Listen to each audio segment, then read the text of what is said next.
HAL expects order book to reach 2.5 lakh crore in 6 months. Hindustan Aeronautics Limited, India's largest aerospace and defense manufacturer, said on Tuesday that it would have an order book of 2.5 lakh crore in the next 6 months, driven by expectations of two major orders. Addressing a press meet on the sidelines of biennial Aero India 2025 show at Bengaluru Yelahanka Air Force Station, DK Sunil, Chairman and Managing Director HAL, said order book growth would make the company one of the leading players in South Asia. The company has received orders worth 55,000 crore in the first 9 months of the fiscal year and is expecting to close orders worth another 1.2 lakh crore in the next 5 to 6 months. Including the present orders, the total orders will be 2.5 lakh crores and the production will continue for the next 5-6 years. We are actively pursuing two major contracts. One is for 97 light combat aircraft Tejas and 156 light combat helicopters Prachand. Both are in advanced stages of negotiations. We are hoping to close them in the next 5 to 6 months. We have ramped up production lines to meet the requirements. 3 units for manufacturing LCA's light combat aircraft, two in Bengaluru and one in Nashik has been set up. With these 3 units, we target to manufacture 26 aircraft by 2026. We also have partnered with private players like Tata and L&T in order to increase our production capacity. Speaking out exports, Sunil said the HAL was continuously continuing efforts with the existing client Guyana and was also in touch with Malaysia for the Dornier aircraft. We are also in talks with the Philippines and the North America. HAL is spending 2500 crore on research and development every year to improve and upgrade its products. Presently, Tejas and light combat helicopter productions have taken HAL to new heights. In the next decade, LCA-2 Indian multi-role helicopters, 5th generation advanced medium combat aircraft, LCA-2 Indian multi-role helicopters, 5th generation advanced medium combat aircraft AMCA, advanced medium combat aircraft, along with newer products like UCAPs, will lead HAL's order book growth. Thales BDL to provide first supply of portable air defense systems to India.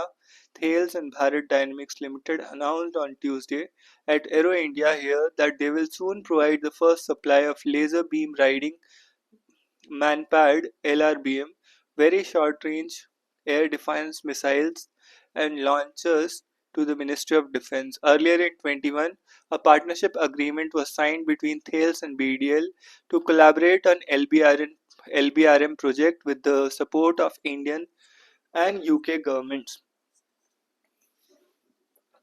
LBRM, manufactured with up to 60% indigenous content in India, are short-range man-portable air defense systems optimized to counter air threats, including fixed-wing fighter-ground attack aircraft, late unmasking attack helicopters, and drones.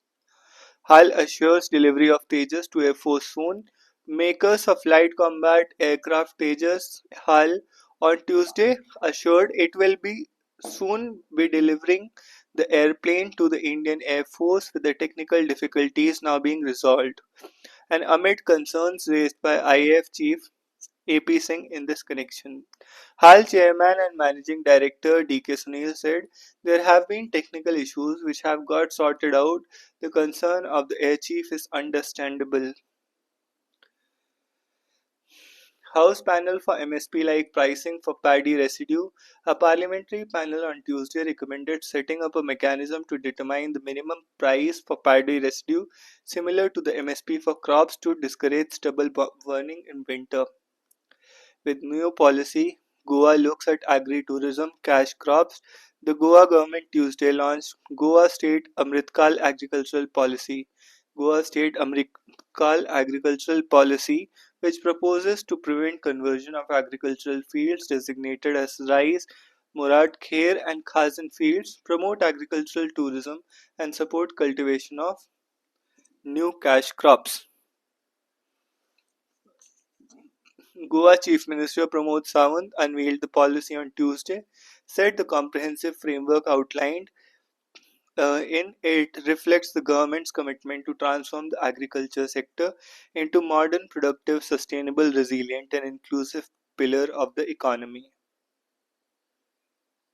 Lower income tax at every slab, zero income up to 12 lakh, tax benefit for startups until 2030, boost for employment in electronics manufacturing, tax relief for non-residents, aiding electronics manufacturing, ease of doing business, reducing compliance burden, charitable trust registration extended from 5 to 10 years. Lower tax, higher disposable income, tax benefit for startup, boost for employment, ease of doing business, reduce Singh compliance burden. I can confidently say that in 2047, when India will complete 100 years of independence, India will fulfill its aim of Viksit Bharat, and this budget will give new energy and hope to the nation.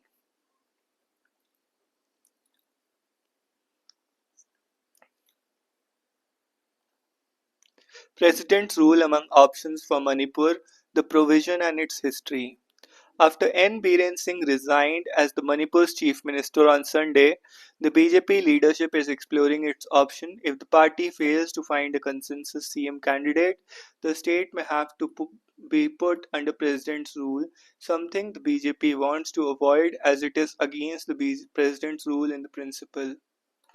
The imposition of president rule under Article 356 effectively transfers all the functions of the state government to the centre and the functioning of the state legislature to parliament during the period when it is in force. The process begins if the President, on receiving a report from the Governor, is satisfied that a situation has arisen in which the government of the state cannot be carried out in accordance with the provisions of the Constitution. In this situation, the President will issue a proclamation which can remain in force for up to 2 months. The Lok Sabha and the Rajya Sabha must approve it through a resolution before this period expires for it to remain operative further. If approved, the proclamation of President's rule can be extended to 6 months, and Parliament can approve further 6 month extensions for up to 3 years. However, certain conditions must be met before a proclamation can be renewed by Parliament beyond a year since it was first issued. Further extensions can only be approved if an emergency has been declared in the country or that particular state, or if the Election Commission certifies that President's rule is necessary due to difficulties in conducting elections. Since 1950, when the Constitution first came into force, President's rule has been imposed 134 times across 29 states and UTs. It has been imposed most frequently in Manipur and Uttar Pradesh at 10 times each. However, they are not the ones to have spent for the most time under central control. That distinction is held by Jammu and Kashmir, followed by Punjab and Puducherry. Since 1950, Jammu and Kashmir has spent over 12 years under the president's rule, and Punjab has been under central control for over 10 years. In the same period, in both states, this is largely owed to recurring spells of militant and separatist activity and unstable law and order situations. Since 1950, when the Constitution first came into force, President rule has been imposed 113 times, 134 times across 29 states and UTs, most frequently imposed in Manipur and Uttar Pradesh at 10 times each. However, they are not the ones to have spent the most time under central control. Distinction is held by Jammu and Kashmir, followed by Punjab and Puducherry. Since 1950, Jammu and Kashmir has spent over 12 years under President's rule and Punjab and for over 10 years. In both states, this is largely owed to the recurring spells of militant and separatist activity and unstable law and order situations. The most recurrent imposition of President rule was in Puducherry after the Congress government in 2021 lost power failing a vote of confidence. Puducherry has spent over 7 years under the President's rule in its history because the government frequently losing support in the assembly thanks to the infighting or defections. Supreme Court comprehensively examined the power to impose president rule and its effect on center-state relations in S.R. Bommai vs. Union of India. The matter came to court after several instances of the center imposing president's rule and dismissing state governments. A nine-judge bench unanimously held that president's power under Article 356 was subject to judicial review and courts could examine if the decision suffered from illegality, malafide, extraneous considerations, abuse of power, or fraud. While the Supreme Court acknowledged that the court could not weigh in on the correctness of the decision to impose president's rule, it could examine it could examine if the material supplied to the president was relevant to the proclamation. The court also created guidelines to protect the independence of the state governments even after valid proclamation. The court held that only the state legislature would be suspended and that its other limbs would continue to function unless the Lok Sabha and Rajya Sabha approved it within 2 months. Without approval, the dismissed government would be revived. Justice P.P. Jeevan Reddy was a part of the majority and stated in his opinion the fact that under the scheme of our constitution greater power is conferred upon the center vis-a-vis states does not mean that states are mere appendages of the center. He also noted that courts should not adopt an approach that has the effect of whittling down the powers reserved to the states. In the decades following the Bombay ruling, instances of president rule being imposed have decreased. The Modi-Trump meeting. Modi and Trump enjoy certain personal rapport as the US President take aggressively stand on immigration and tariffs. A face-to-face meeting between the two leaders is important from New Delhi's perspective. Prime Minister Narendra Modi will visit Trump White House on February 12 and 13. Trump is in the fourth week of his second presidency, and officials say this is the earliest in an American president term that an Indian prime minister has visited him. Since his inauguration on January 20, Trump has so far met only Israel's Prime Minister Benjamin Netanyahu and Japan's Prime Minister Shigeru Ishiba. A meeting with Jordan's King Abdullah was scheduled for Tuesday. As of now, Trump appears focused on his domestic agenda. He has also spoken of controversial plan for Gaza and imposed trade and tariffs on several countries and categories of goods, the last especially in an area of concern for India.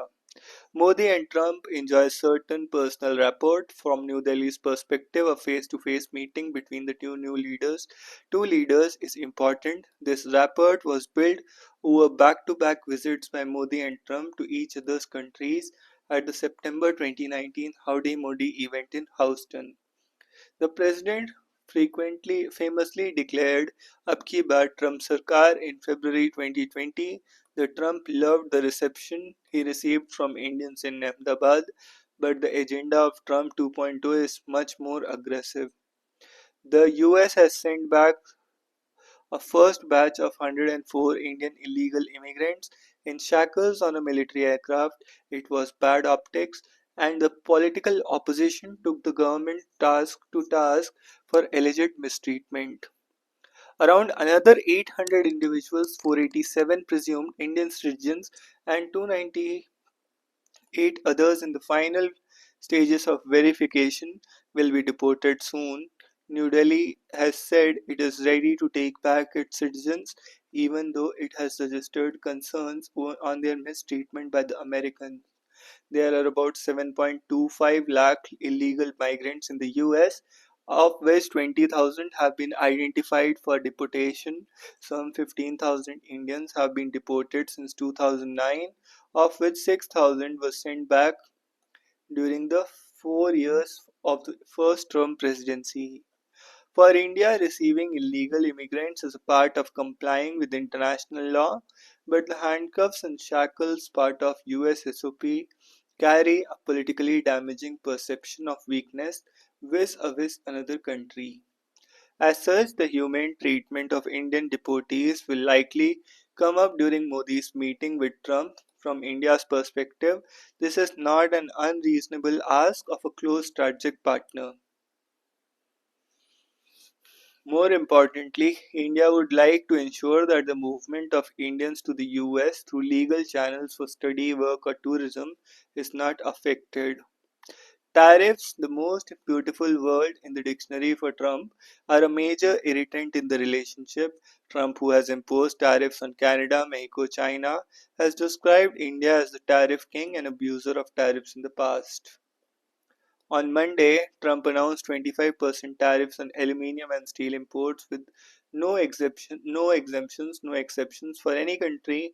Indian companies fear downward pressure on domestic and steel prices due to risk of losing out the US steel market, the largest in the world. There are also concerns over dumping of steel in India. Imports are already on the rise due to trade diversion that began after the Trump imposed a higher import duty on steel products and certain aluminium products in his first term. With almost $200 billion bilateral trade, what irks Trump is the 40-50 billion dollar surplus that is in India's favor. Lieutenant General retired H.C. H.R. McMaster, who was the US National Security Advisor from 2017-18, has written in his book At War with Ourselves, My Tour of Duty in the Trump White House, India's lack of reciprocity in market has incensed Trump. The US president has typically used threat of tariffs to negotiate better deals, and India has already slashed tariffs on high-end motorcycles and electric batteries ahead of Modi's visit to smoothen the conversation, McMaster recalled. On India, it was tariffs on motorcycle components that disadvantaged the iconic American company Harley Davidson. Although the president often exaggerated the numbers, India's 39% tariffs became 200% tariffs. It was a good example of India's self-defeating protectionist policies. 3 years later, Harley-Davidson would stop manufacturing in India at a time when Modi was hoping to lure more foreign manufacturers to the country. So now, more pragmatic approach for Delhi would be to negotiate a trade deal where both sides benefit from a lowering tariffs and market access. There is a growing realization that the world's soon to be third largest economy cannot have high walls of protectionism. A trade deal was being negotiated in the first term of the Trump administration but couldn't come to fruition. Trump became the first US president to name China as the strategic threat and rival for the US. This was spelled out in the National Security Strategy 2017. McMaster wrote, Japanese National Security Advisor Yachi Shotaro and Indian Foreign Secretary Subramaniam Jaishankar both shared their grave concerns over China's increasing aggressive behavior. Later, he met NSA Ajit Doval and Jaishankar, where McMaster wrote, spoke about the war in Afghanistan and the threat to India from nuclear-armed Pakistan, but Jaishankar and Doval spoke mainly about an increasing aggressive China. The two men were open to unprecedented cooperation thanks to Xi Jinping's aggression. In a meeting with PM Modi at the Prime Minister's official residence, he recalled Modi gave us a warm welcome. It was clear that deepening and expanding our relationship was a top priority for him. He expressed concern over China's increasing aggressive efforts to extend its influence at the Indian expense and its growing military presence in the region. Quad grouping of India, US, Australia, and Japan was revived in November 17.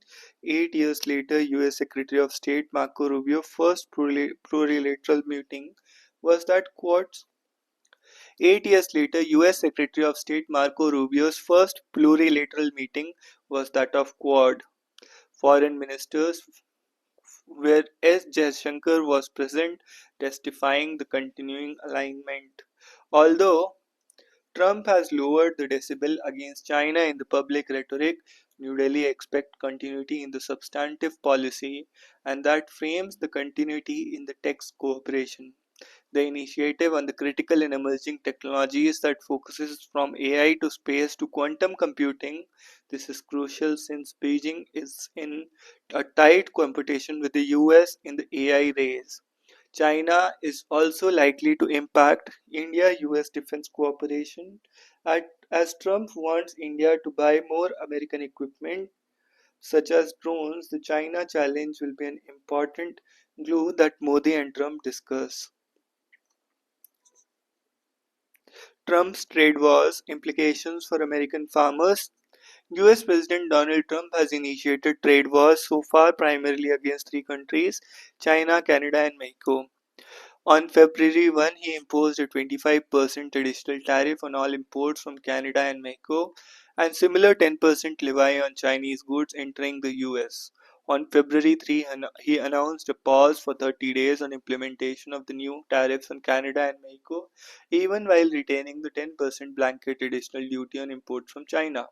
China hit back through import taxes of 10 to 15% on select US imports, crude oil, LNG, and coal, etc. But these tit for tat measures may not inflict much damage, as the targeted goods represent just about $23 billion worth of US exports to China in 24. That's a small to the total US merchandise exports of $143 billion to China. The 10% Trump tariff, in contrast, covers the entire $438 billion value of Chinese goods imported into the US last year. The real damage for Trump's trade war could come if the affected countries were to take retaliatory action targeting US exports of farm produce. These are not to, these are not these not only totaled $191 billion in 2024, but a big chunk of what went to the same three countries, China, Canada, and Mexico, whose combined share was $91 billion or 47.6%.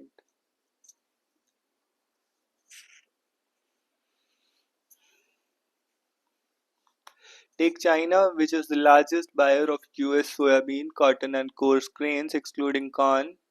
Besides being the number 2 market for tree nuts, mainly almond, pistachios, and walnuts, and number 3 for beef, pork, dairy, and poultry, Mexico is the biggest destination for US corn, wheat, pork, dairy, poultry, meat products, while number 2 for soybean. Canada is the major importer of American forest dairy and poultry products. Even larger when it comes to fresh as well as processed fruits and vegetables, bakery goods, cereals, and pasta, chocolate and cocoa products, confectionery, food preparations, ethanol, dog and cat food, and wine. To get an idea of what retaliation can mean, consider the case of soybean and corn. In 2024, China's soybean and Mexico's corn imports from the US were valued at $12 billion and $5.6 billion respectively. In the event of full-fledged trade war and higher duties, the ultimate gainers would be alternative suppliers such as Brazil, Argentina, and Paraguay in soybean, Brazil, Argentina, and Ukraine in corn. China and Mexico would simply switch to importing from these countries rather than US.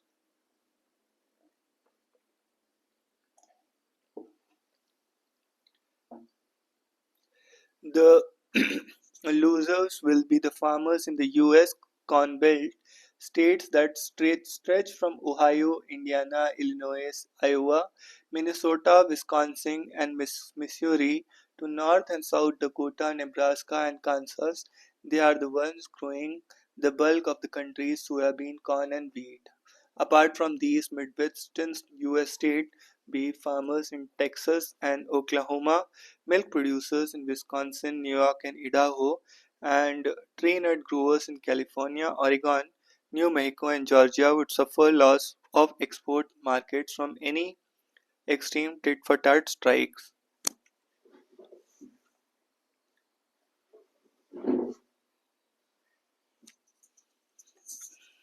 America has a mere 1.89 million farms as per the US Department of Agriculture's annual survey for 23. That's way below India's 146 million agricultural holdings in the last agricultural census. But despite constituting less than 2% of US population, farm and ranch families carry significant political voice in the 144 countries labeled as farming dependent by the USDA. Trump backed 77% share of the popular vote in the 24 Palestinian presidential elections.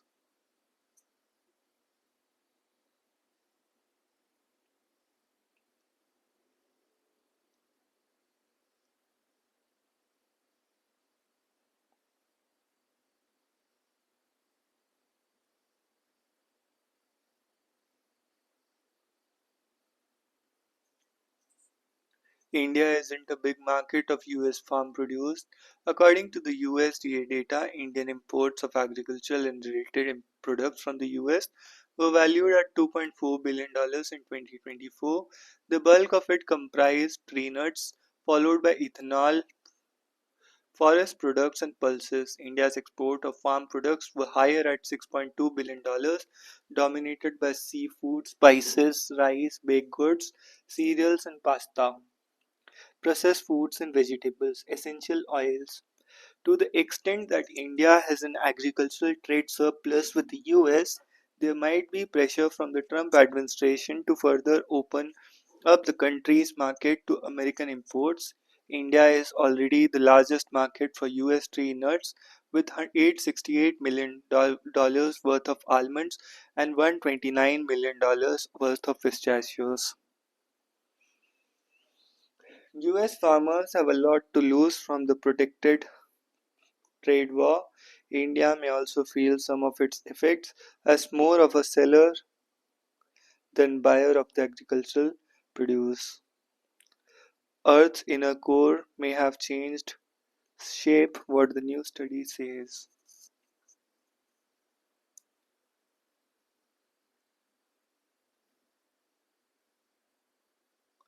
The change in shape could have happened at the inner core's outer boundary, the analysis said.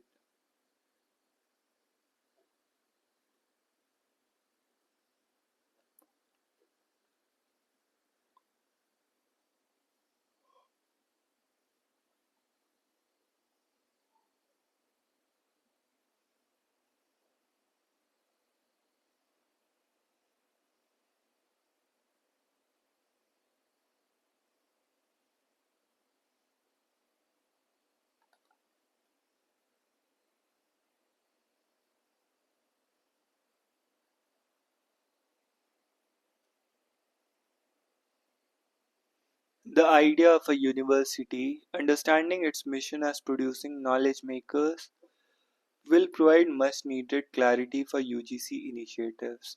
We have come a long way since establishing the first three universities in India in Bombay, Calcutta, and Madras in 1857. Despite the significant role institutions of higher learning, especially universities, have played in shaping intellectual and social life, there is an appalling lack of reflective discussion on the idea of university education in our policies and practices. The UGC, which was set up in 1953 and became a statutory body in 1956 to regulate Indian higher education, is time and again at the center of public debate due to its policy decisions. The inconsistency of its stances on the issues such as MPhil, PhD, careless journals often invites criticism, yet in these debates both the policies and the ensuing debates critics often the miss a crucial element, reflection on the very idea of the university and nature of the learning it should aim to foster. Therefore, it becomes essential to ask what kind of institution is a university, from where and how has it come to us. Though India boasts of in ancient universities like Nalanda and Takshila, our understanding of what kind of institutions they were, their disciplinary matrix, and their pedagogical methods is too limited to reconstruct their models. Our contemporary universities, for for good or bad, have traveled far by inheriting the structures of the Western model. Therefore, understanding the intellectual history of universities in the West is a crucial step for developing policies and practices that can shape the future of universities in India.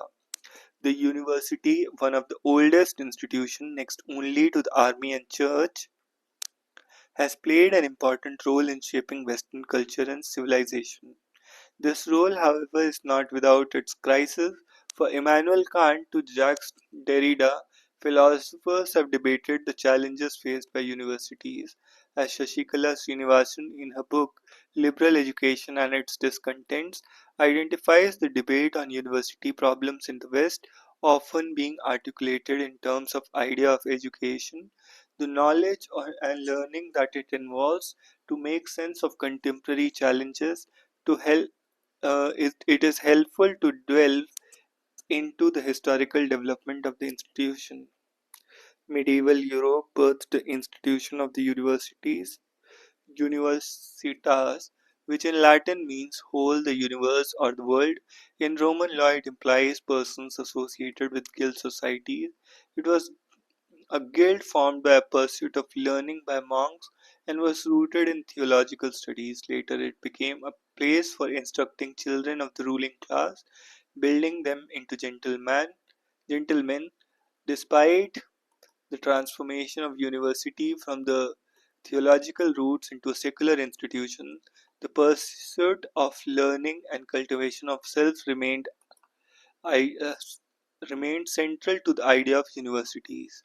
The prehistory of universities in Europe may be traced back to the Greek tradition. The aspirations of modern idea of a university resonated with Socrates' dialogic method, Plato's academy.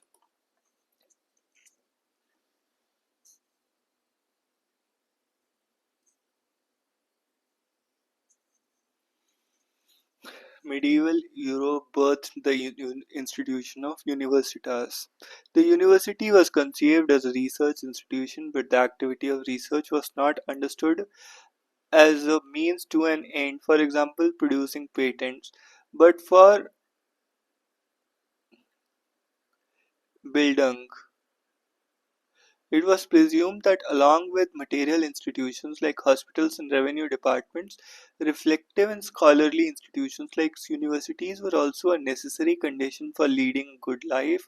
While Humboldt model focused on the freedom to teach, learn and research, Henry Newman's The Idea of University conceived that the university as a place for imparting universal knowledge resulting in broader liberal education. The Aristotelian disciplinary matrix, the idea of Socrates, whose pedagogy engaged others in dialogue, and his dictum, an unexamined life is not worth living, should guide the university culture. Aristotle's model of rational inquiry, his convictions in metaphysics about scholars' desire to know the world for its own sake, and other intellectual virtues exemplified in his work should continue to inspire contemporary university practices. Therefore, one can see Western scholarship often revisiting the Greek tradition.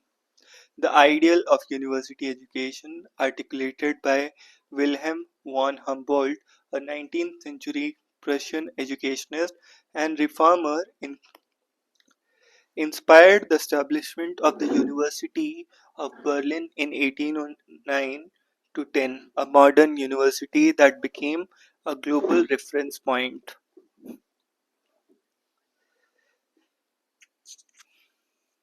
This idea of a university, which went hand in hand with the formation of nation states, was conceived against vocational education.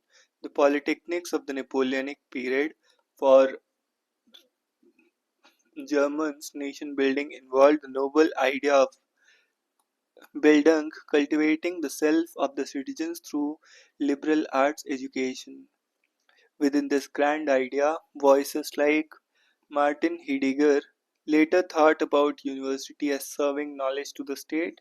The university was conceived as a research institution, but the activity of research was not understood as the means to an end. Over the last 800 years, the concept and practice of university education have undergone a sea change, resulting in vast body of knowledge about its past and future. Therefore, I am not proposing the idea of going back to the classical notion. Instead, I roughly suggest, as Sheldon Pollock elsewhere has, that knowing how people acted and made choices in the past will help us make informed choices in the present. Though we use terms such as liberal arts education, conference, seminar, research to refer to knowledge production in contemporary times, we have yet to make sense of them as historically handed down legacies with loaded content. Simply reproducing them as blanket terms will not help us. In an age where artificial intelligence is reshaping the knowledge economy, the notion of Bildung becomes even more urgent. AI tools like ChatGPT, for example, can produce better writers, but they cannot cultivate the self. Additionally, if we understand the university as a space for different voices, conversing our interdisciplinary centers, irrespective of sciences and humanities, will truly begin to converse each other. Likewise, understanding the university's missions as producing knowledge makers, those who seek knowledge for its own sake, will provide much needed clarity for UGC initiatives. The scale of India's learning crisis demands bolder action.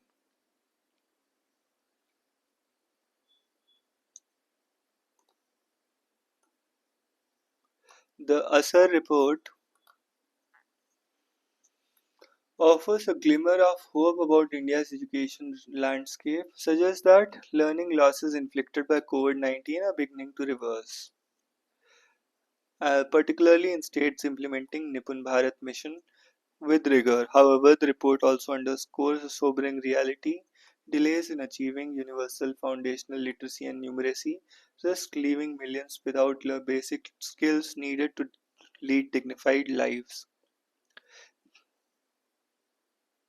While states are making strides through material distribution, structured pedagogy, and teacher training, four critical strategies remain underutilized.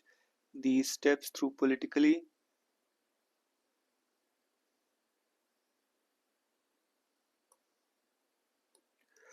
challenging, could accelerate the progress towards ensuring every child attains FLN by 2030.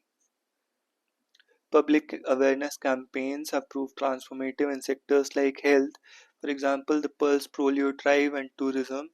Yet, education, particularly FLN, lacks the comparable societal mobilization. A sustained campaign could spotlight the urgency of foundational skills. Can every 8-year-old in your neighborhood read a simple paragraph?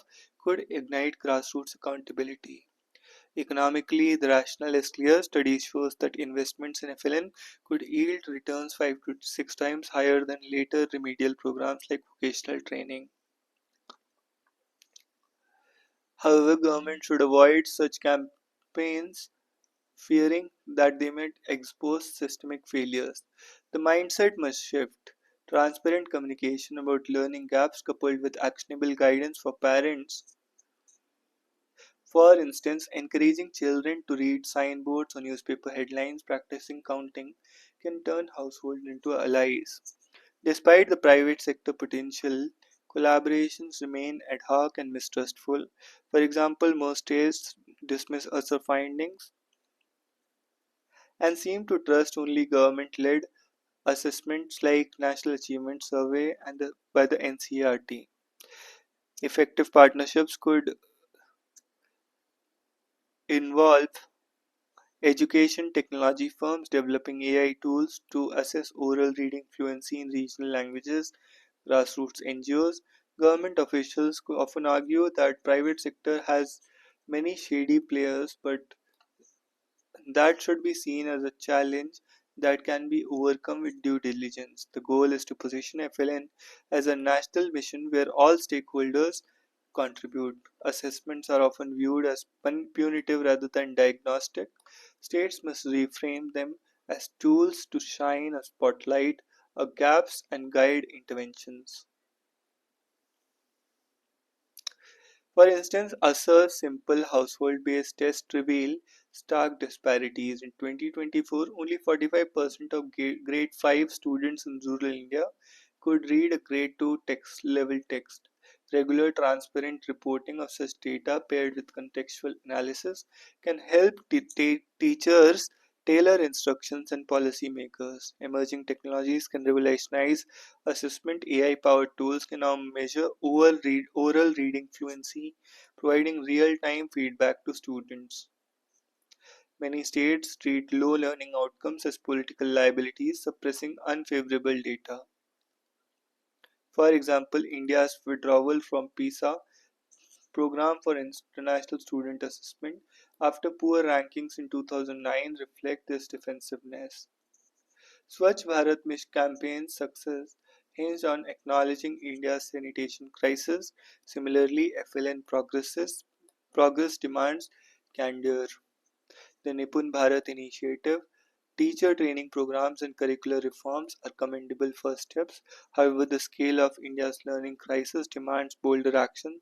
A nationwide FLN campaign, robust private partnerships, data driven assessments, and unflinching transparency could bridge the gap between intent and impact. With 2030, the deadline for the United Nations SDGs approaching, India cannot afford incrementalism. As Asar 24 reminds us, every year of delay represents a generation denied the right to foundational skills. Good riddance is it is too little too late. The center and the state government allowed Manipur to burn for almost 2 years.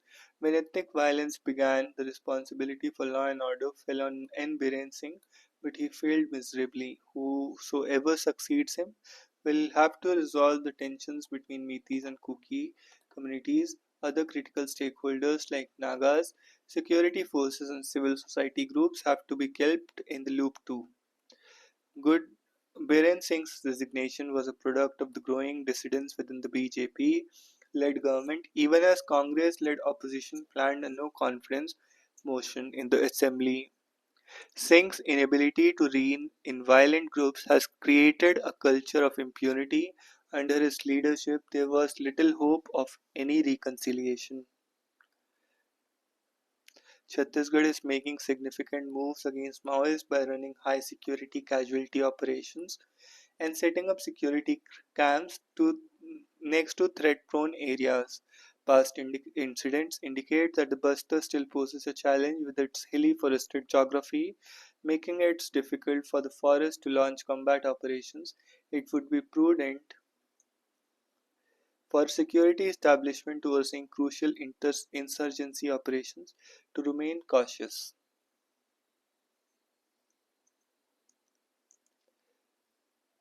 Apart from the great work by the security forces, credit must be given to brave residents of Naxalism affected districts, especially in the remote rural areas. Many have come to realize the futility of violence as a tool of change and have begun to shun the ideology of Maoist. Care must be taken to end such and ensure their bravery is also recognized and they are protected from reprisals. The Paris AI Action Summit comes at a fresh inflection point. Establishing rules of the game has been assumed. Center stage at China's budget-friendly DeepSeek foundational model shakes up the international competition. On paper, Summit aims to address how to harness AI's potential so that it benefits everyone while containing its myriad risk. In actuality, the geopolitics around AI will be on display as US dominance cracks in the brittle for tech supremacy. The Paris Agenda also aims at a more ethical, democratic, and a sustainable AI. Many ways of seeing constitution has always been terrain for contestation of competing versions of power. When in December 23 the Supreme Court of India handed down a judgment upholding the abrogation of Article 370, it was primarily received and discussed in political terms. That is political character of Article 370 and the political incentives and disincentives that it fostered over the years. Not much attention was paid to the constitutional reasoning that underlying the court's decision. This, however, was an important omission. Although high stakes constitutional cases are invariably political in nature, ultimately their resolution depends upon and is underlain by a particular constitutional philosophy. In the Article 370 case, this philosophy, which appears in flickers through the majority judgment, was that of integration. While the court rejected constitutional mechanism that government had deployed to abrogate Article 370, it nonetheless found that article granted the President of India unilateral power to abrogate the special constitutional arrangement between J&K and the Union of India. This required the court to engage in some interpretative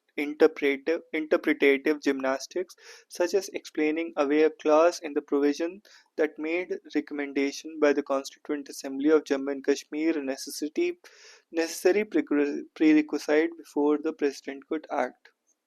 The court did so by noting that Article 370 was born out of a unique historical circumstances and that its ultimate goal was to ensure incremental integration of Jammu and Kashmir with the Union of India.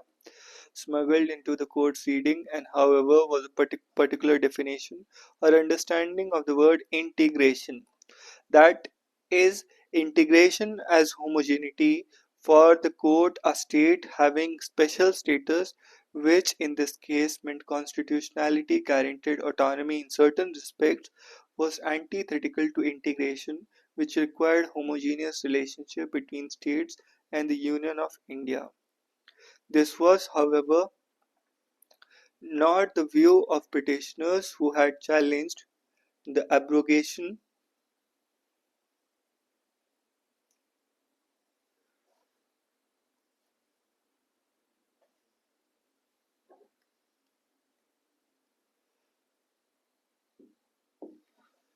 This was, however, not the view of petitioners who had challenged the abrogation of Article 370 before the Supreme Court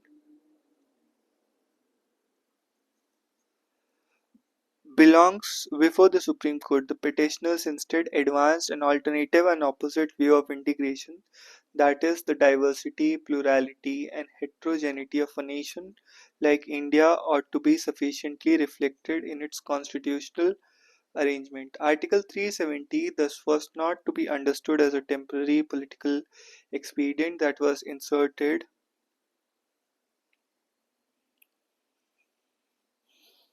to pave the way towards eventual homogeneous integration, but as reflecting that constitutional pluralism was how diverse nation was truly integrated and unified. Indeed, this debate tracked a much older debate that has taken place at the time of framing the Constitution, albeit not in the context of Article 370. When the Constituent Assembly debated special autonomous areas for India's Adivasi population, which would ultimately be known as the fifth and the sixth schedules, the argument was conducted in a similar register. Opponents of the fifth and sixth schedule called them tribal stands and argued that they would lead to secessionist tendencies. On the other hand, Adivasi representatives Jaipal Munda eloquently defended Adivasi autonomy within the Indian Union, memorably invoking the images of two flags, the Indian flag and the flag of Adivasi Republic, which would fly side by side without either one dominating the other. This excursion into history, a history that reflects and informs the present, reveals how Constitution was and always has been a terrain for the contestation and competing visions of power. The Article 370 case can illustrate the clash of visions upon the axis of constitutional homogeneity or pluralism. Does the Constitution imagine a uniformity of power concentrated towards the center in its federal arrangements, or a diverse and decentralized set of arrangements? This was the debate in the Constituent Assembly, a debate that was inscribed into the constitutional text and then played out in struggle over interpreting that text. The Article 370 case and its losing history represents just one of many examples of how constitution is a terrain for competing visions of power. As this document now turns 75 years old, a feat of remarkable endurance by any standard beyond the homilies that seek to sanctify or sacralize it, it must reckon with continuing legacy of power. In my book, The Indian Constitution, A Conversation with Power, I argue that in the course of last 75 years, the Constitution has been characterized by centralizing drift, visions of powers that favor concentration within the central executive have often prevailed over more decentralized and distributed visions of power. This is particularly inscribed within the constitutional text itself, but has also been further entrenched through numerous judgments of Supreme Court. While there might have been reasons for favoring a top-heavy set of constitutional arrangements in 1950, and indeed these reasons were frequently articulated in the Constituent, a frequent the time is certainly long overdue to critically interrogate these reasons, and to ask whether and what extent they still hold in the plural and diverse India. Trust in the taxpayer budget reinvigorates debate on whether taxes can encourage spending and growth. Deal making with Trump for both US and India. Modi Trump meeting is an opportunity for pragmatic engagement across sectors. This week's summit between Prime Minister Narendra Modi and US President Donald Trump will be a paradoxical moment in the diplomatic history between the two nations. It is a moment of continuity and discontinuity. It is about India dealing with a familiar leader who is moving America into an unfamiliar terrain. India has a good run with President Trump in his first term, and Delhi is now dealing with a different leader. Modi and External Affairs Minister S. Jaishankar has negotiated many tricky waters over the last decade and will hopefully get this one right too. India's quick diplomatic work over the last few weeks, involving phone calls between Modi and Trump, Defense Minister Rajnath Singh and his new counterpart Peter Hegseth, and Jaishankar's conversation with Secretary of State Marco Rubio, and NSA Mike Waltz, helped organize PM's visit within the first month of the new administration.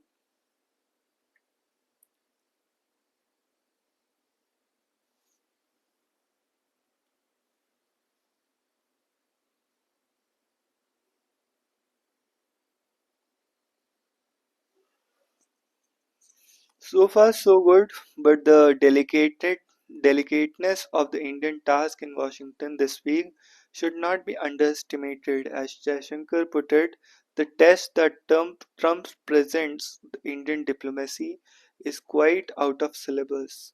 For a quarter of century since President Bill Clinton's visit to India in March 2000, the bilateral relationship has been a continuous upward curve that has defied intensely skeptical conventional wisdom. The nations have found ways to overcome long standing and difficult disputes, including those over Pakistan and nuclear non proliferation. As large countries have diverse sets of interest, there are always differences. However, both sides have shown the capacity to prevent them from undermining the expansion of bilateral cooperation. Today's discontinuity in the India's US diplomacy arises from the Trump's administration distinctly different from domestic and external orientation from not just its recent predecessors but also post-war America. Some would say that what is unfolding under Trump is not mere regime change but a revolution of sorts driven by America First movement. At home, Trump is determined to downsize the state, dismantle the regulatory burdens on the tech sector, revive manufacturing, reduce immigration, regain control over borders, and root out the liberal hegemony that was sought to impose a range of woke values on the American people. Externally, Trump wants to dethrone the ideology of globalism that, in the name of international leadership, has imposed unacceptable burdens on the American people in the form of trade deficits, immigration, and the squandering of blood and treasure on needless military adventures. Understanding the ideology and worldview of Trump's America First coalition and the multiple contradictions within is a part of the diplomatic challenge this week. The other is the diplomatic finesse in handling Trump's new aggressive negotiating style, coupled with eagerness for deal making. Trump is widely criticized for its transactional approach to US diplomacy. This may not be bad for India. What you see is what you get, and there is no confusing ideological rhetoric. Modi is no less transactional. He and his national security team discarded many ideological shibboleth that guided Indian foreign policy in the past. In recent years, Delhi has shown the capacity to downplay the temptation for normative pontification and make deals based on presumed national interest. The story of Washington summit then is about pragmatic deal making. In a statement before the departure to Paris and Washington, Modi laid down five broad areas of engagement: trade, defense, energy, technology, and supply chain resilience. In all these areas, there is much room for negotiation. President Trump has not missed the opportunity to not only praise Modi's strong leadership but also highlight Delhi's import tariffs, recognizing the centrality of trade issues for Trump, especially the $45 billion trade deficit with India. Delhi has signaled its willingness to bring down some tariffs and open greater market access to the US goods. Delhi also appears eager to pick up threads on bilateral trade talks that were left incomplete in Trump's first term. However, Trump's expectations and demands from trade partners have significantly increased in the second term. On energy, where India is a major importer of hydrocarbons and the US is a major producer and exporter, there is a room for greater collaboration. Trump is also doubling down on nuclear power to boost America's AI industry, and Delhi can do so with rapid expansion of its own nuclear power sector. While the government has recently declared its intent to reform its nuclear laws, it might need nuclear signals to it into reality. Defense cooperation has emerged as a major pillar in the Indo US relations over the last 2 decades. Trump is keen on expanding India's purchase of US defense equipment, and Delhi is looking for more favorable terms of technology transfer and co-production. Delhi and Washington developed a roadmap for bilateral defense industrial cooperation under the Biden administration. This ought to be taken up with greater urgency now, as both Delhi and Washington struggle to cope with the dramatic acceleration of China's weapons production. This, along with more operational and logistical cooperation, could be at the top of new priorities as the two sides drift a more ambitious new 10-year framework for defense cooperation. The first framework was signed in 2025, the second in 2015. Technology cooperation has, has long been a priority for India in the US under the Biden administration. The initiative on critical and emerging technology advanced that agenda. However, more needs to be done as India and the US wake up to the China's innovations in AI and of advanced sectors. The technology becomes the main theater of contestation between the US and China. Delhi has a dual task to expand the range of cooperation with Washington while limiting potential US controls over the diffusion of AI and other technologies to India. The idea of supply chain resilience began under the first Trump administration as Delhi and Washington joined forces to deal with COVID-19 pandemic that exposed the world's over-reliance on China for goods for all kinds. The reliance continues to grow today amid the boom in Chinese manufacturing exports. Addressing this challenge would involve imaginative solutions that the PM can discuss.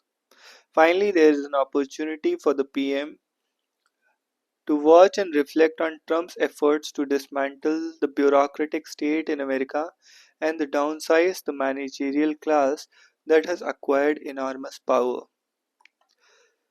After all, minimum government and maximum governance was the slogan that Modi raised in 2014. In the end, the challenge of dealing with Trump and the rapidly changing global order cannot be met through diplomacy alone. It needs a massive bout of reform at home. As the Indian economy gears up a faster growth,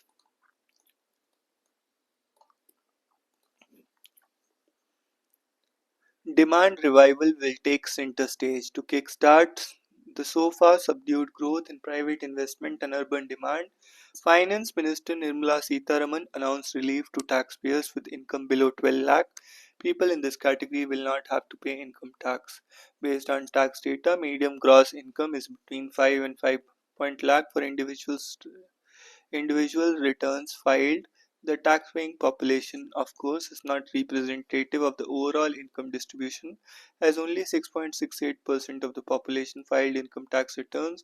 The exemption of incomes below 12 lakh affects at least 83% of individual income tax assessees. At the same time, people with income above 12 lakh will benefit substantially. For example, at an annual gross income of 25 lakh, the benefit of reduction could could be more than a third of the current tax liability. This makes the cut quite broad based and the outcome will be watched very closely. It is difficult to accurately ascertain the numbers of the Indian middle class.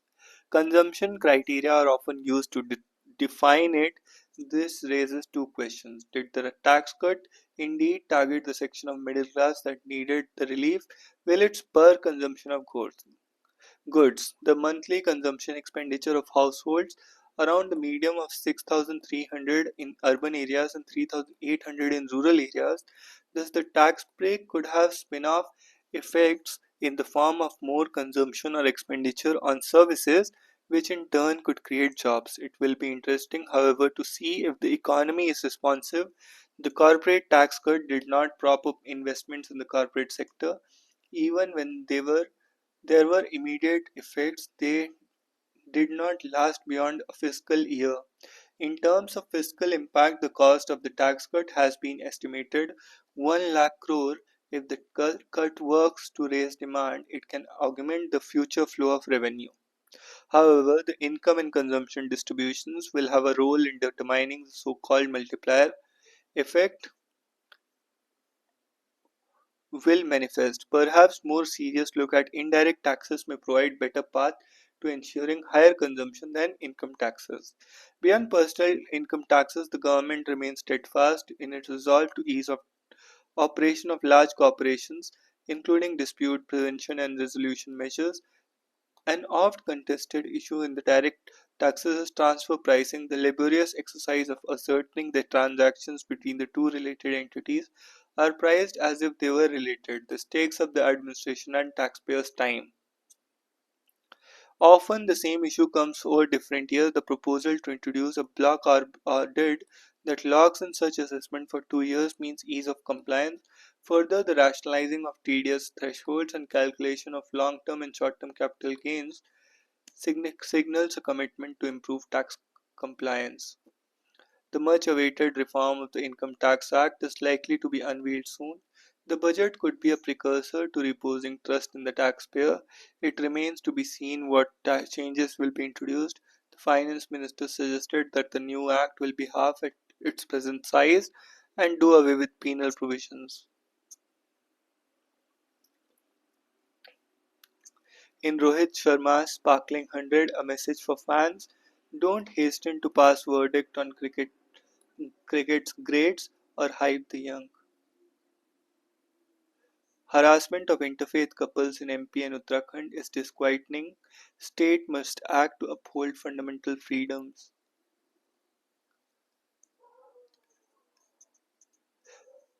The members of the right-wing outfits beat up a Muslim man inside a district court in Bhopal, where he went to register his marriage with his Hindu partner under the Special Marriage Act. Despite the incident being caught on camera, it is bizarre that only arrest made was of the youth on charges of forced conversion. In the second, the personal details of the couple were put online, resulting in harassment and opposition, not just from the girl's family but also from conservative groups.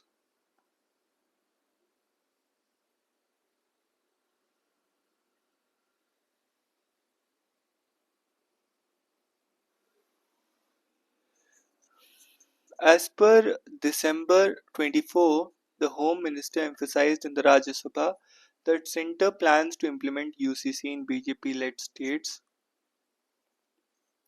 Together, these incidents show the disturbing work spectre of the love jihad kept alive by the state's increasing intrusion into the private lives of citizens through provisions of such as Section 378 of Uttarakhand Civil Code, which seeks to regulate live-in relationships. In the name of protection and equality of women, cultures, and communities, some of the provisions of Uttarakhand UCC have been weaponized against individual freedom. Likewise, provisions of the SMA, which require the couple to give a month's notice to make room for public objections, can be used to target interfaith couples. These travails of the young in the country that makes much of the youth a demographic dividend are disquieting, from the gaps that stretch between aspirations and opportunities to the infantilization of their choices. They are all too often denied the autonomy and agency that they require and deserve to realize their potential and seize their opportunities.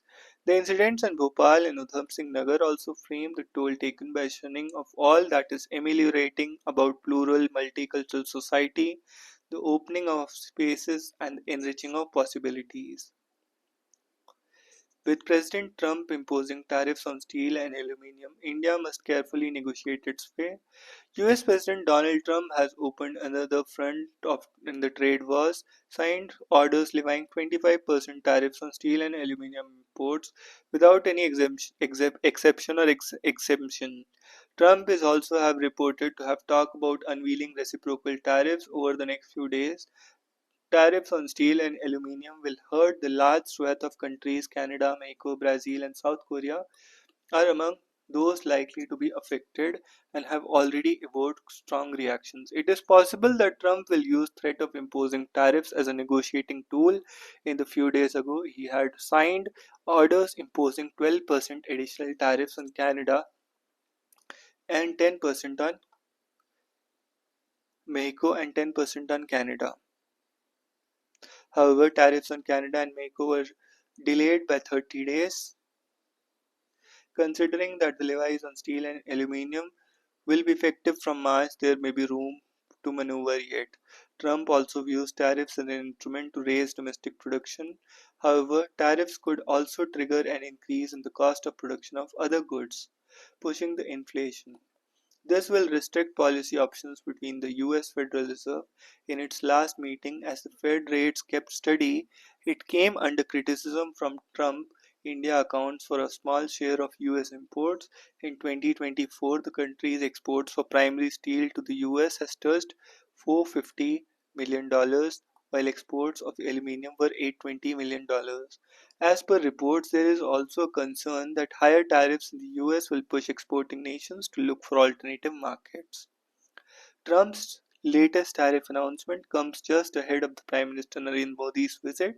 There are indications of the Indian government showing pragmatism in dealing with Trump.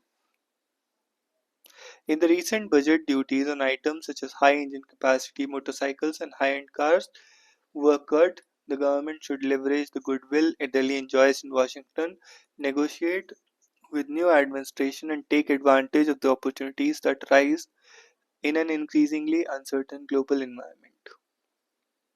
What protectionism teaches us is to do to ourselves in the time of peace what enemies seek to do us in the time of war. in a new nation where abolition of zamindari system was challenged in Supreme Court. Shankari Prasad Singh Deo versus Union of India and State of Bihar.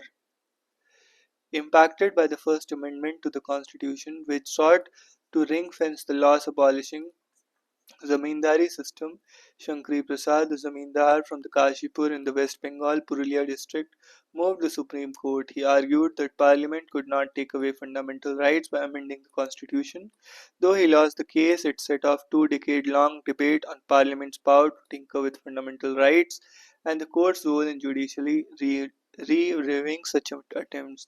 Shankari Prasad highlighted the perils of any institution, even the Parliament, having unbridled powers to meddle with unalienable fundamental rights. The ruling's legacy culminated in a Keswanan Bharati judgment, which established the basic structure doctrine, ensuring that courts' constitutional principles remained beyond legislative alteration. Crorepati ex-constable sent to 66-day ED custody by Bhopal court. Bhakta Charan Das is new Odisha Congress president. Neurological respiratory disorders probe reveals impact of Kanpur tanneries.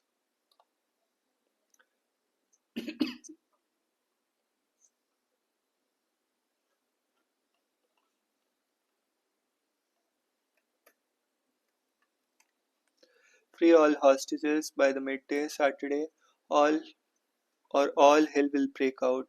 Trump to Hamas. Netanyahu warns of resuming Gaza war if hostages are not released. US President Donald Trump with an order on tariffs on aluminium imports at the White House on Monday. EU, Canada, Mexico condemn Trump's unfair tariffs on steel and aluminium. OpenAI CEO Musk offer is tactic to try to mess with us. Imran Khan says even a child knows Pakistan is run by an army chief. US Defense Secretary to visit Kiev first when new Trump admin member. Bangladesh EC says preparations for December elections underway. At least 55 civilians killed by militia fighters.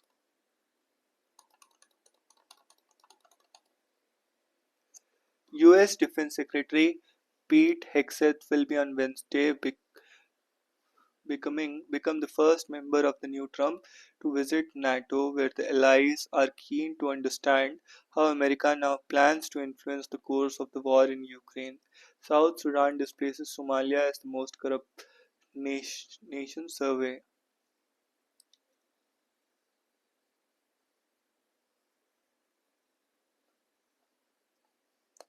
Energy sector has a key role in as India drives global growth. US tariffs fear pull markets down 1.32%. Rupee recovers on massive RBI intervention. Energy transition needs nuanced understanding. Puri transition has an air of inevitability about it. Transition will take place, but equally transition will not take place if you couch the debate in ideological terms. Strong economy means no hurry to cut uh, rates. Make in India makes sense. Israel pushes for stronger investment ties with India.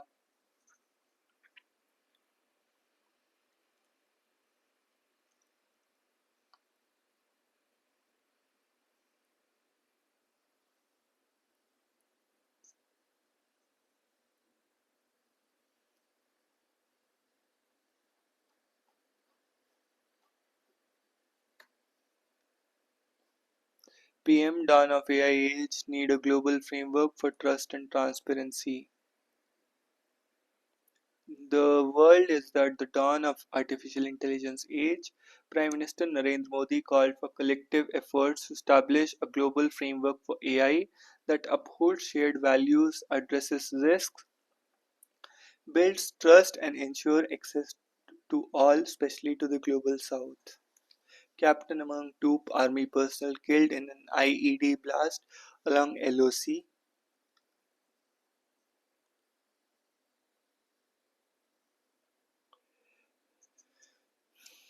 Delhi draws up a list of US based gangsters, may share with Washington.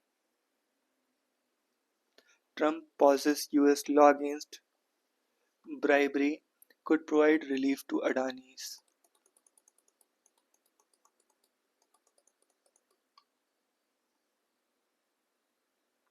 Gukesh calm even at the crunch.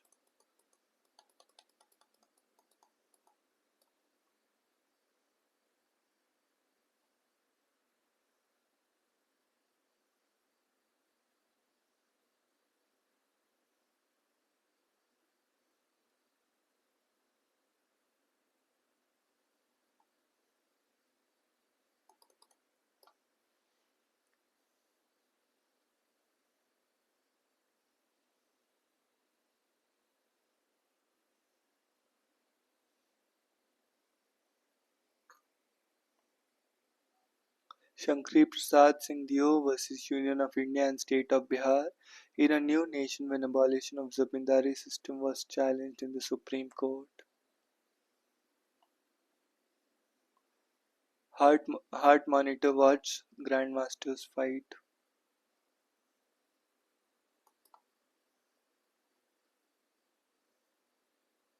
Modi underlined the need of open source systems that enhance trust and transparency and build datasets free from biases.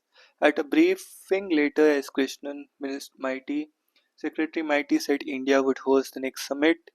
The time is right for India to host as the Prime Minister offered, and the offer was accepted that the next AI summit would be hosted in India later this year. Addressing the summit earlier in the day, the Prime Minister said AI is already reshaping our polity, our economy, our security, and even our society. AI is writing the code for humanity in this century, but it is very different from the other technology milestones in human history. AI is developing in an unprecedented scale and speed and being adapted and deployed even faster. There is also deep interdependence across borders. Therefore, there is a need for collective global efforts to establish governance and standards that uphold our shared values, address risk, and build trust. Saying that governance is not just about managing risk and rivalries, but also about promoting innovation and deploying it for global good, he said we must think deeply and discuss openly about innovation and governance. Governance is all about ensuring access to all. We must build quality data sets free from biases. We must democratize technology and create people centric applications. We must address concerns related to cybersecurity, disinformation, and deepfakes, and we must also ensure that technology is rooted in local ecosystems for it to be effective and useful. Beginning his speech with an illustrative example, if you upload your medical report to an AI app, it can explain in simple language, free of any jargon, what it means for your health.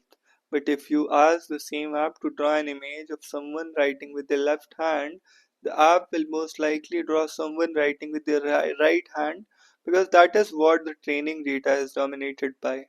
It shows that while the positive potential of AI is absolutely amazing, there are biases we need to think carefully about. Addressing concerns on the impact of jobs, he said, loss of jobs in AI's most feared disruption, but history has shown that work does not disappear due to technology, its nature changes and new types of jobs are created. We need to invest in skilling and reskilling our people for an AI driven future. There is no doubt that the higher energy intensity of AI needs to be looked into. This will require green power to fuel its future. Modi said. He pointed out that India and France have worked together for years through initiatives. Citing India's example, Modi said, India has successfully built India and France have worked together for years through initiatives like the International Solar Alliance. As we advance our partnership to AI, it is a natural progression from sustainability to innovation. To shape a smarter and responsible future at the same time, sustainable AI does not only mean Using clean energy, AI models must also be efficient and sustainable in size, data needs, and resource requirements. After all, the human brain manages to compose poetry, design spaceships using less power than most light bulbs. Citing India's example, Modi said, India has successfully built a digital public infrastructure for over 1.4 billion people at a very low cost. It is built around an open and accessible network. It has regulations and a wide range of applications to modernize our economy and reform governance and transform the lives of our people. We have unlocked the power of data through our data empowerment and protection architecture, and we have made digital commerce democratic and accessible to all. The vision is the foundation of India's national AI mission. That is why during our G20 presidency, we build a consensus on harnessing AI responsibly. Today, India leads in AI adoption and techno-legal solutions on data privacy. We are developing AI applications for public good. We have one of the world's largest AI talent pools. India is building its own large language model. Considering our diversity, we have also unique public-private partnership model for pooling resources like compute power. It is also made available to our startups and researchers at an affordable cost. We are at the dawn of AI age that will shape the course of humanity. Some people worry about machines becoming superior in intelligence to humans, but no one holds the key to our collective future and shared destiny. In its concluding remarks that end the summit, Modi said today's discussions have brought out one thing: there is unity in vision and unity in purpose across stakeholders, welcoming the decision to set up AI Foundation and the Council of Sustainable AI. He congratulated France for these initiatives and assured India's full support. We must also make the global partnership for AI truly global in nature. It should be more inclusive of the global south and its priorities, concerns, and needs. He said to build on the momentum of this action summit, India would be happy to host the next summit. Modi also met US President JD Vance and his Indian American wife Yusa Vance on the sidelines of the AI summit. Had a wonderful meeting with the US VP and his family. We had a great conversation on various subjects. Besides Macron and Vance, US Secretary General Antonio Guterres, European Commission President Ursula von der Leyen, and Canadian President Justin Trudeau were among the people present. PM's message: open source, sustainability, and job optimism. Open source, no biases. Modi's call to embrace the open source architecture comes at a time when China's low cost open source DeepSeek model has shaken up the AI industry, drawing comparisons with its heavy pocketed Western counterparts like OpenAI and Google. Unlike DeepSeek, both the American models are not open-sourced, although there have been some industry criticism for the distillation process leveraged by DeepSeek to fine-tune its model. The emphasis of AI models that are free from biases comes in the backdrop of the Indian government looking to fund foundational models that understand the Indian context. In the past, there have been instances where some models have answered similar questions about various world leaders differently. A large section of the Indian government believes that these don't capture India's varied nuances. Besides, India has a rich legacy and literature in the number of local languages which may not have the same which may not have the same outline footprint as some languages commonly spoken in the West.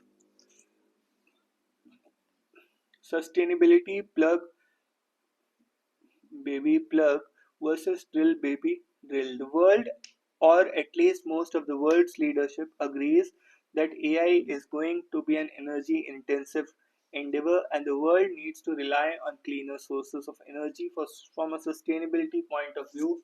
In the backdrop, nuclear energy is in focus as a viable source for powering the data centers that are expected to come to meet the growing computing demand amid the AI boom. In Paris, Modi too talked about the high energy intensity of the AI and the need for green power to fuel its future. At the same time, sustainable AI does not mean using clean energy. AI models must be efficient and sustainable in size, data needs, and resource requirements. The PM statement on sustainability comes amid US and UK's reluctance to sign the Paris AI Summit declaration over the use of phrases like need to build inclusive and sustainable AI. Speaking in the AI summit, French President Macron said, "Country can power massive energy-intensive investments in AI thanks to its nuclear energy production. I have a good friend in the other side of the ocean," he says. "Drill, baby, drill. Here, there is no need to drill. It is plug, baby, plug." Macron was referring to US President Trump. Optimism and jobs focus on skilling rather than taking optimistic line on AI potential impact on jobs. Modi said work does not disappear due to technology, but its nature changes. He called for skilling and reskilling people. This is departure from some other commentaries on AI and its impact on jobs that have come from the government. For instance, economic survey said AI could cast a huge pall of uncertainty on the workers across skill segments of India, with those working in more back-end operations such as BPO facing the most threat. This year's economic survey said the India's workforce in low-skilled and low value added services remains vulnerable to the AI and called for creation of robust institutions which could help transition workers to medium and high skilled jobs where AI can augment their efforts rather than replace them. Although the impact of AI on labor will be felt across the world, the problem is magnified for India given its size and its relatively low per capita income.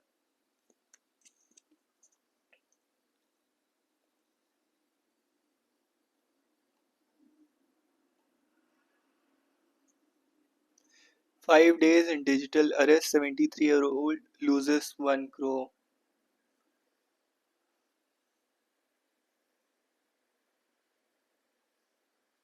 Former top cop Ajay Rai Sharma dies at 81. 1966 batch officer, he was the first commissioner to be appointed from outside Agmut cadre.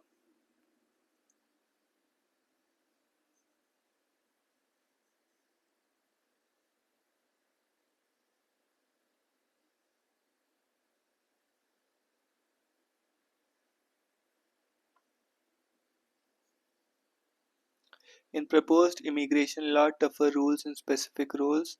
All immigration control. The Immigration and Foreigners Bill 25 is likely to be introduced by Amit Shah in the ongoing budget session of Parliament. All immigration control under one image agency. Universities, hospitals, and hotels must report foreign visitors.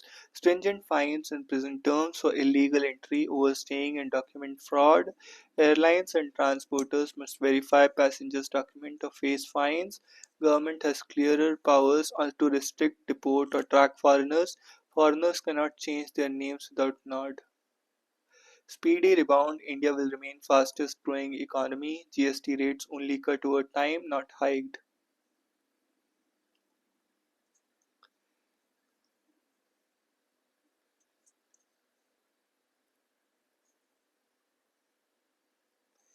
14 score perfect 100 in the first edition, maximum from Rajasthan.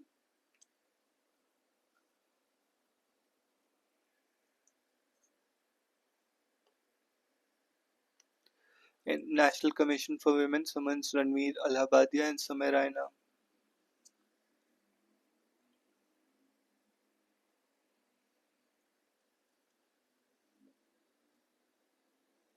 Next, Manipur CM BJP holds marathon meetings amid political uncertainty.